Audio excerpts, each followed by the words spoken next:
Well, 1 week ago, I told you that national media is not giving you the full story about what is happening in Syria. Specifically, that the Free Syrian Army and the so-called Syrian rebels who have now lost control of eastern Aleppo are not freedom fighters. They are, in fact, aligned with terror organizations. And while tens of thousands of you have voiced your support, some other media are asking me, where's the proof? Tonight, the proof in a reality check you won't see anywhere else. Well, as I told you, national media has framed the fight in Syria and for Aleppo as anti-Assad rebels against Syrian President Bashar al-Assad. What they do not say is that throughout Syria, there are really only two groups fighting against Assad, ISIS and Al-Qaïda. In fairness, that is a crude assessment. In reality, there are dozens of small militias and factions fighting Assad. The Free Syrian Army, it's always been made up of many different smaller groups, but for the sake of explaining how jihadists are actually the ones fighting Assad, we're going to refer to the Free Syrian Army here as if it is one group. The Free Syrian Army was formed in July of 2011, but within just 1 year, there were already widespread reports that Al-Qaïda in Syria had infiltrated. In 2012, I became the first reporter to question President Obama directly about the U.S. arming a group that had members of Al-Qaïda.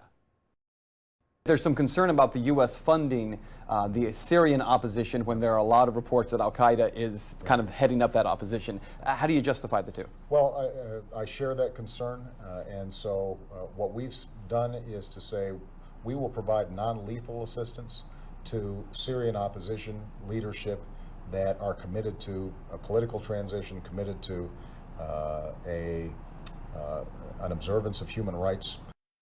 Well, while there were non-jihadist rebels in the original Free Syrian Army, they did not last long.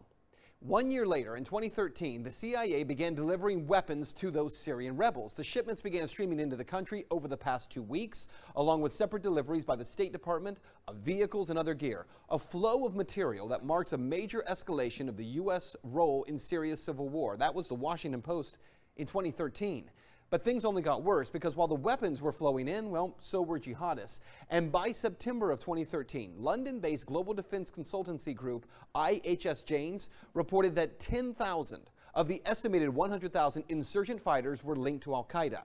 Another 30 to 35,000 belonged to powerful factions that were fighting for an Islamic State within a larger Middle East caliphate stretching from the Atlantic to the Indian Ocean. Now, in addition to that report showed at least a further 30,000 moderates belonging to groups that have an Islamic character. That means that by late 2013, only 25 to 30,000 so-called rebel fighters were part of secular nationalist groups. Again, that's 25 to 30% of the rebel force that could be considered friendly to the West. 70 to 75% of forces against Assad in 2013 were jihadists.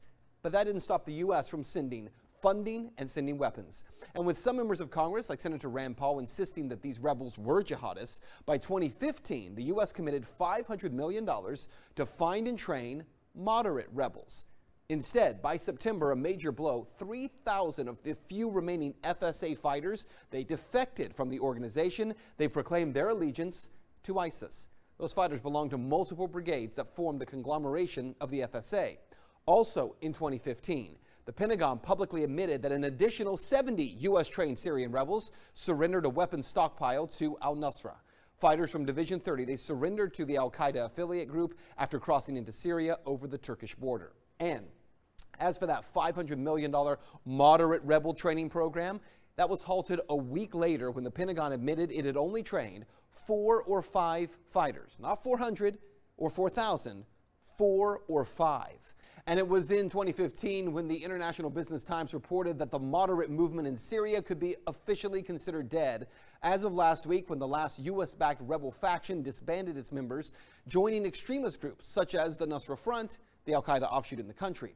Some of the men joined a group called the Levant Front, a coalition of rebel militias that also have ties to Al-Qaïda.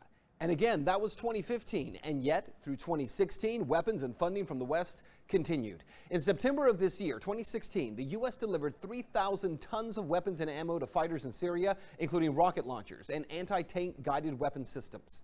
So what you need to know, it is a fact that since 2012, those so-called moderate rebels in Syria have been absorbed into Al-Qaïda groups or pledged allegiance to ISIS. And for the past year, the moderates, they have been gone. So when media only calls these groups freedom fighters, and yet these fighters have pledged themselves to Al-Qaïda and to ISIS, then no, make no mistake, they are not looking to make Syria free. They are looking to enslave it, as they have in so many other places. That's Reality Check. Let's talk about that on Twitter.